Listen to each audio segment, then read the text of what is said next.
ప్రేమగల తండ్రి వందనాలయ ఆశీర్వదించండి. మరలా వాక్య ధ్యానంలోకి వెళ్తున్న మమ్మల్ని కొద్ది నిమిషాలు వాక్య ధ్యానంలో ఆశీర్వదించండి. గ్రహించుకునే హృదయం, హత్తుకునే మనసును, వివరించే ఆత్మజ్ఞానాన్ని నాకు దయచేయండి. యేసుక్రీస్తు నామమును బట్టి వేడుకుంటున్నాం తండ్రి, ఆమేన్. మన ఇల్లు ఎలా ఉండాలి, ఎలా ఉండాలని దేవుడు మనల్ని ఆశించాడు. మన కుటుంబం ఎలా ఉండాలి, మన ఇల్లు ఎలా ఉండాలి, మన ఇల్లు ఎంత ఆదర్శంగా భక్తిగా ఉండాలి, కొన్ని విషయాల్లో మనం చేసుకుందాం. కనుక మత్తయి సువార్త 12వ అధ్యాయము 3వ వచనంలో,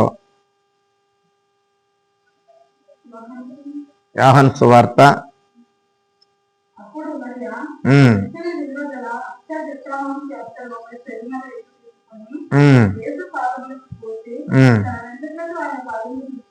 అది కనుక ఇల్లు ఎలాగుండాలంటే అత్తరు సువాసన, అంటే క్రీస్తును ప్రచురించేది. తెలుసా? మనల్ని ఎందుకు దేవుడు రక్షించాడో తెలుసా? మనల్ని ఎందుకు ఏ విధంగా రక్షించాడో ఎఫెసీయులకు రాసిన పత్రిక 5వ అధ్యాయము 2వ వచనం అనుకుంటాను, చూడండి. అక్కడ 2వ వచనం,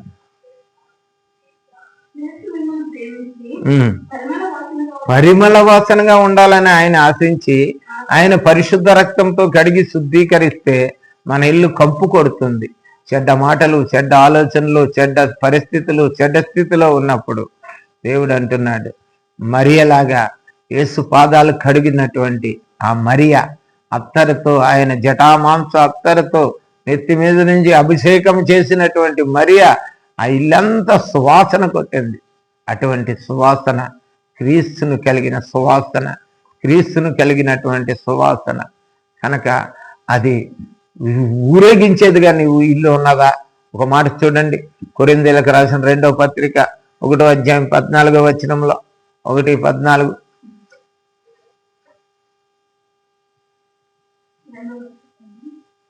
2వ పత్రిక 1:14,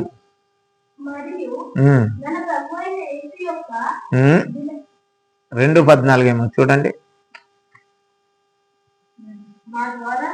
మా ద్వారా ప్రతి స్థలమందును సువాసన, ఆ సువార్త సువాసన కలగాలి నీ ఇంట్లోంచి. అంతేగాని నీ ఇంట్లోంచి చెడు మాటలు, చెడు పద్ధతులు, చెడు కేకలు, చెడు పరిస్థితులు ఇవి ఉన్నట్లయితే దేవుడు అది కోరుకోలేదు. ఆనాడు మరియా ఆమె ఎక్కడ, ఎందుకు ఇలా వేస్ట్ చేసావని శిష్యులు అన్నప్పుడు ఎక్కడ సువార్త ప్రకటించినో ముందు ఆమె సువాసన కలిగినటువంటి మాటలు మీ జీవితాల్లో ఉండాలి. అక్కడ సువార్త. కనుక మన జీవితాల్లో ఒక సువార్తకు సునాదముగా, సువార్త సువాసన కలిగినటువంటి ఒక సువార్తగా మన జీవితాలు ఉండాలని దేవుడు ఆశిస్తున్నాడు. మరి నీ ఇల్లు, నా ఇల్లు ఆ విధంగా ఉందా? ఒకసారి గమనించుకుందాం. చూడండి, అపోస్తుల కార్యం 16:31,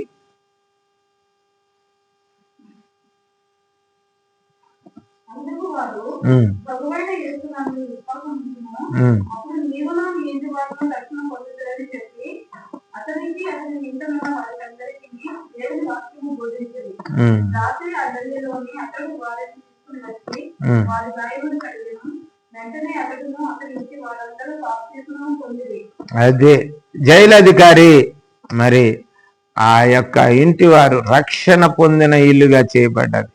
కనుక నీ ఇల్లంతా రక్షణ పొందిందా?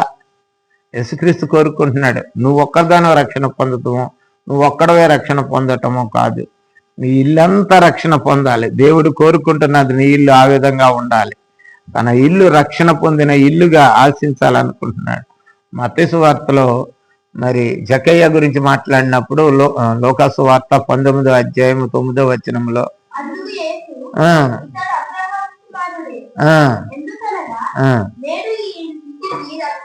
రక్షణ వచ్చి ఉన్నది. కనుక రక్షణ వచ్చిన కుటుంబంగా నీ కుటుంబం, నీ ఇల్లుందా? ఒకసారి జ్ఞాపకం చేసుకుందాం ప్రియ సహోదరి సహోదరుడా.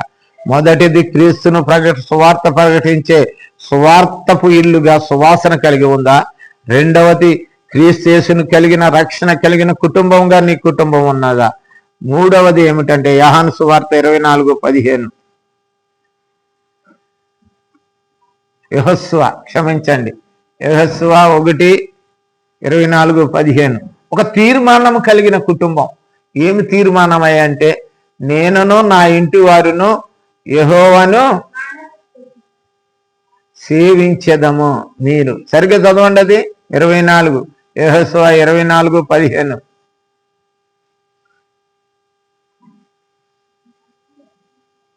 యెహోవాను సేవించుట మీ దృష్టికి తీరని తోచినట్లా 24:10 యెహోషువ 10 కాదు 15.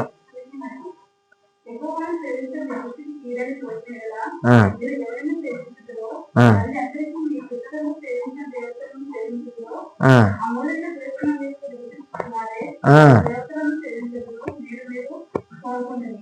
ఆ. మీరెవరిని సేవింప కోరుకుంటున్నారో నేనైతే నేనును నా ఇంటి వారును తీర్మానం, అది తీర్మానం, ఒక తీర్మానం చేసుకున్నారు. నేనును నా ఇంటి వారును యెహోవాని చేయుదు. మొదట సువార్త సునాదం ఉండాలి, రెండవ రక్షణ సునాదం ఉండాలి నీ ఇంట్లో, మూడవది తీర్మానంతో కూడిన నిబంధన జీవితం కలిగి ఉండాలి. తీర్మానంతో కూడిన నిబంధన జీవితం కలిగి ఉండాలి నీ ఇల్లు. నేను యెహోవాని మాత్రమే నమ్ముకుంటాను, మేము ఎవరిని నమ్ముకోము అనే గుణం కలిగి ఉండాలి. నీతి ఇల్లుగా ఉండాలి. సామెతలు 33:33.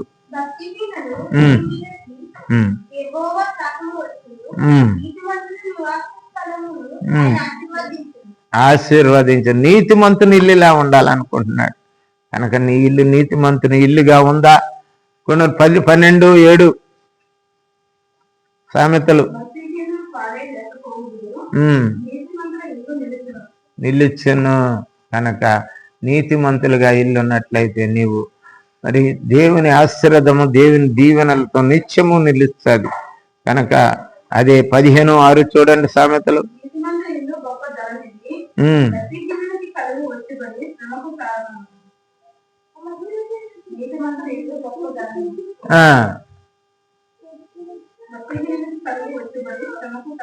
శ్రమకు కారణం అవుతుంది అంటున్నాడు. కనుక భక్తిహీనులు కాకుండా నీతిమంతులుగా నీ ఇల్లు ఉందా?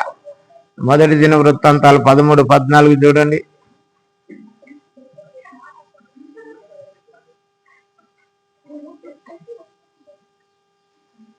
13:14.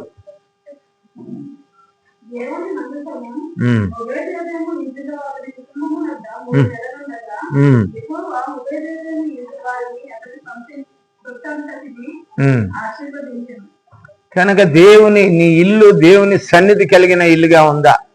దేవుని సన్నిధి కలిగిన ఇల్లుగా నీ ఇల్లు ఉండాలి. నీ ఇల్లు ఎలాగుండాలంటే దేవుని సన్నిధి ఉండాలి. మందసము మెబోదెదోము ఇంట్లో ఉండగా ఇల్లు ఆశీర్వదింపబడ్డది. మరి నీ ఇల్లు ఎలాగున్నది? దేవుని ఆశీర్వాదం పొందిన ఇల్లుగా నీది ఉందా? అపోస్తలుల కార్యం 28:7 చూడండి. ఒకరికి ఆతిథ్యం ఇచ్చే ఇల్లుగా ఉండాలి.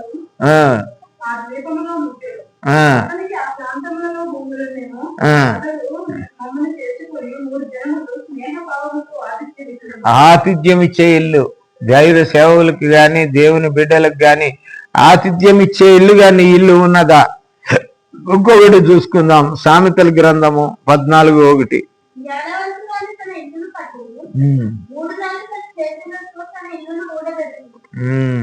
బుద్ధిమంతురాలు, మత్తయి సువార్త 7:24 కూడా బుద్ధిమంతుడు బుద్ధిమంతురాలు అని అంటది. కనుక బుద్ధిమంతుని ఇల్లుగా నీ ఇల్లు ఉందా? మరి బండ మీద కట్టుకున్న ఇల్లుగా, జ్ఞానమైన క్రీస్తు మీద కట్టుకున్న ఇల్లుగా నీ ఇల్లు ఉన్నట్లయితే దేవుడు అది కోరుకుంటున్నాడు నీ నుండి. నువ్వు ఇచ్చే కానుకలో, నువ్వు ఇచ్చే అర్పణలో, నువ్వు ఇచ్చే ఏదో నటన జీవితం కాదు, యథార్థమైనటువంటి జీవితాన్ని దేవుడు కోరుకుంటున్నాడు నిన్ను. చూడండి ఇంకొక మాట, సామెతలు 14:11 యథార్థవంతుని ఇల్లుగా ఉండాలనుకుంటున్నాడు. చదవటం మీకు లేట్ అవుతుంది. వర్ధిల్లును. నీ ఇల్లు వర్ధిల్లే ఇల్లుగా ఉందా? యథార్థంగా నువ్వు జీవిస్తున్నావా? నీ ఇంట్లో వాళ్ళు యథార్థంగా ఉన్నారా? మన ఇల్లు ఆశ్రయం ఇచ్చే ఇల్లుగా ఉన్నదా? రెండవ రాజుల గ్రంథం, మొదటి రాజుల గ్రంథం అనుకుంటారు 4:9-10.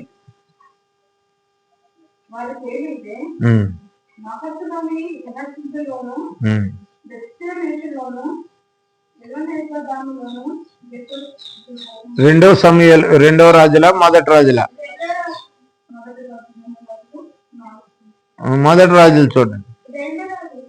ఆ, కాగా ఆమె ఆ, తన పెనిమిటిని తొడిగి ఆ, మన వద్దకు వచ్చుకోవాల్సిన వాడు మంచిగా దైవజనకను ఆ, ఎరుగుదురు.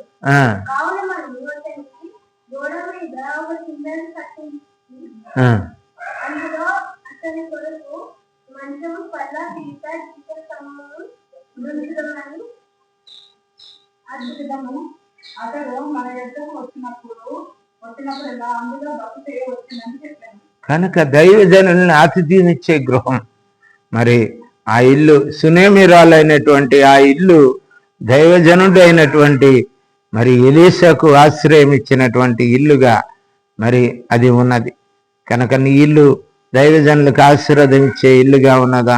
ఆఖరిగా మనం ఇల్లు చూస్తున్నాం, యోగ్యమైన ఇల్లుగా ఉండాలంట. దేవుడు ఆశిస్తున్నాడు అటువంటి ఇల్లుగా. మత్తయి సువార్త 10:13 10:13 ఆ ఇల్లు యోగ్యమైనదైతే ఉమ్, నీ సమాధానము దాని మీదకి వచ్చును. ఉమ్, అది అయోగ్యమైనదైతే ఉమ్. నీ సమాధానము నీకు తిరిగి వచ్చును. కనుక ఆ ఇల్లు సమాధానంగా ఉండాలి అని అంటే యోగ్యమైన ఇల్లుగా ఉండాలి. ఎన్ని విషయాలు నేర్చుకున్నాం అంటే 10 విషయాలు. మొదటిది సువార్త సునాదము కలిగిన ఇల్లు. రెండవది ఏంటంటే రక్షణ పొందిన ఇల్లుగా ఉండాలి. మూడవది ఏంటంటే దేవుని పట్ల తీర్మానం చేసుకుని పౌరుషంగా బ్రతికిన ఇల్లుగా ఉండాలి. మరి నాలుగవది ఏంటంటే నీతిమంతుని ఇల్లుగా ఉండాలి. నీతిమంతుని ఇల్లుగా దేవుని ఆశీర్వాదానికి పాత్రులుగా ఉండాలి. అది ఐదవది ఏంటంటే ఆశీర్వాదకరమైన ఇల్లు. అనేక మందికి ఆశీర్వాదం ఇచ్చే, దేవుని సువార్తను ప్రకటించే, అనేక మందికి దేవుని వాక్యాన్ని ప్రకటించే ఇల్లుగా ఉండాలంటున్నాడు. కనుక ఆతిథ్యం ఇచ్చే ఇల్లు. కనుక ఆతిథ్యము తప్పకోకుండా ఇచ్చే ఇల్లుగా ఆ ఇల్లు ఉండాలి అంటున్నాడు. మరి ఆమె ఆతిథ్యం ఇచ్చే ఇల్లుగా ఆమె చేసుకుంది.